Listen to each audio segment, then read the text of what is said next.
Bwana, mambo vipi mtazamaji wa Royal Television? Hapa ni siku nyingine tena tumekuja na taarifa kuhakikisha kwamba tunakusogezea kila wakati taarifa za kimichezo, lakini kumbuka jukumu letu ni kubwa kabisa. Ni kukusogezea taarifa za kimichezo na masimulizi ya kimichezo kila wiki. Siku hapa leo tuko na taarifa nyingine ambayo inahusu nyota wa zamani wa klabu ya wananchi Young Africans. Huyo hapa ni Depu ambaye ametambulishwa katika kikosi cha Pedro de Luanda ya Angola. Tunakumbuka msimu jana alikuwepo katika kikosi cha wananchi Young Africans, lakini leo siku ya tarehe 12 ya mwezi wa 8 2026, Jumatano hii ambayo leo dabi ya Kariakoo inakwenda kupigwa katika ngao ya jamii, na leo ametambulishwa katika klabu ya Pedro de Luanda ya Angola. Niko na Salim Omar Salim atakayetugusia mawili matatu kuhusiana na swala zima la Depu. Bwana Salim, habari ya kwako? Mimi niko salama kabisa. Habari ya kwako Emmanuel? Kwangu ni njema kabisa. Mambo yanaendaje? Mimi niko salama kabisa. Unaweza kusema alhamdulillah. Kabisa. Swala la Depu ambaye tumeona ameondoka kwa kitita kikubwa kabisa. Wananchi Young Africans wamekula shilingi bilioni 1.3 kuhakikisha kwamba amemuuza mchezaji huyu kwa Pedro de Luanda ya Angola. Wewe unaona kwamba Depu anakwenda kupeleka mchango gani au mchango kiasi gani katika timu ile? Ukiangalia Pedro Atletico de Luanda kutoka pale Angola ni timu ambayo ni miongoni mwa vilabu vikubwa pale katika taifa lile la Angola. Lakini ukiangalia kwa Depu, yeye amekuja Tanzania, lakini akakutana na ushindani mkali kutoka kwa Prince Dube ambaye hivi sasa ameondoka Young Africans. Kwa hiyo ushindani ule ambao alikutana nao, tukaona walimu kadha wa kadha waliokuja wakawa wanamchukua Depu kama chaguo la pili, na maanisha wanamweka kama baada ya Depu kuumia na mambo mengine kama hayo. Kwa hiyo unaweza kusema yes, alikuwa hajaingia kwenye kikosi cha kwanza cha Young Africans. Kwa hiyo yeye kwenda kule anakwenda kutengeneza uwanda wake mpana kuendelea kucheza. Pengine angecheza Young Africans ujio wa Shalulile, Selemani Mwalimu Gomez, pengine tungeendelea kumuona tena akiendelea kubaki bench, katika benchi. Lakini anapoendelea kule, hapana shaka kabisa Pedro Atletico de Luanda unao pia wana bajeti zao kifedha, lakini bado naona anakwenda kucheza pale katika timu ile ya Pedro Atletico de Luanda ya pale nchini Angola. Wao Pedro wameona nini kwamba yeye Depu anaweza kaenda kuongoza nini, anaweza kwenda kuongeza nini katika klabu yao? Na wananchi Young Africans wao walikuwa hawamwanzishi mara nyingi sana na walikuwa wanamweka sana benchi. Wao wamemchukua kwa mkataba mnono kiasi hicho. Wao wameangalia nini sana kwake? Unaweza ukasema sio kwamba wamemchukua kwa mnono, kwa dau nono.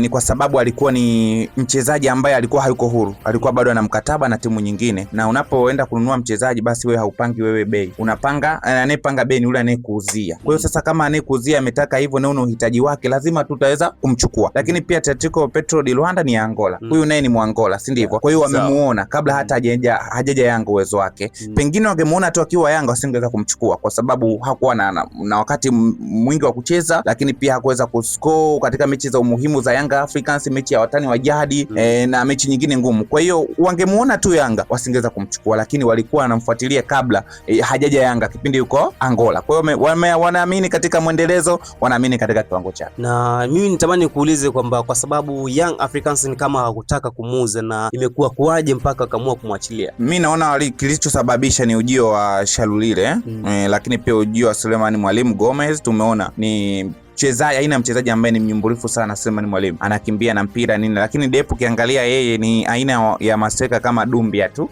Yani wanakaa kwenye nafasi, unawawekea wanafunga, lakini ile kukimbia na mpira kukokota kutoka mbali kwa Depu imekuwa sio kazi zake, huwa hafanyi hivyo. Kwa hiyo pengine Yanga Africans wameona kwamba ngoja tu huyu tumwachie aende akatafute hii pesa ambayo tumepata, basi itatusaidia sisi kulipa baadhi ya wachezaji mishahara ambao wamesajiliwa kwa bei kubwa kama Peter Shalulile. Wewe unavyomuona kwamba Depu akienda kule anaweza kawa chaguo namba moja la Mwalimu katika klabu ile, au mwendelezo wa kwenda kukaa benchi unaweza kaendelea vile vile? Hapo siwezi kusema moja kwa moja Emmanuel. Tunakubaliana kwamba unakuta kuna mwalimu anamkubali sana mchezaji fulani, hata kama afanyi vizuri sana, lakini huwa anaanza naye. Kwa hiyo yeye dakika chache atakazopewa akizitumia vizuri, bado atakuwa miongoni mwa wachezaji muhimu. Tumeona Pedro Atletico de Luanda ilikuwa na washambuliaji hodari wakina Mabululu, unajua familia kina Mabululu na Atletico Pedro de Luanda walikuwa pale, lakini tumeona Mabululu alikuwa akianza. Lakini ukimwangalia Mabululu na Depu pia uwezo wao ni kama tu hawajapishana sana. Kwa hiyo tusubiri kuona mwalimu wa Pedro Atletico de Luanda nini ambacho atakenda kukifanya kwa Depu. Okay, nikushukuru sana Salim Omar, lakini kwa kumalizia neno moja kwa dabi ya Kariakoo siku hapa ya leo. Dabi ya Kariakoo timu zote ziko ugenini. Yanga yuko ugenini, Simba yuko ugenini. Ardhi ni ya watu.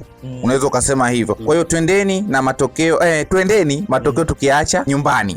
Tusiingie na matokeo uwanjani, kwa sababu unaweza ukajikuta ukizimia, kwa sababu dabi ya Kariakoo Ima haitabilikagi. Kwa hiyo mimi nasema hivyo tu.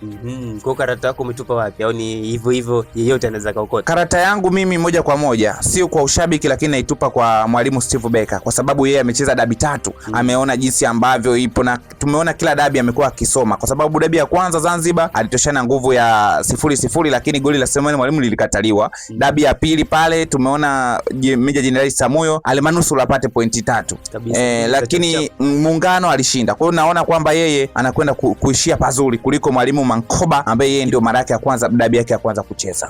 Asante sana bwana ndugu yangu Salim, na tulikuwa na Salim Omar hapa kuhakikisha kwamba mambo yanakwenda vizuri zaidi na zaidi, na sisi tumtakie kila laheri Depu kwa anapokwenda, basi mambo yaweze kwenda kuwa mazuri zaidi na zaidi. Hapa ni Royal Television, jina langu ni Manuel Pasco, mwenyeji kwenye ofisi za FIFA. Hadi wakati mwingine, bye bye.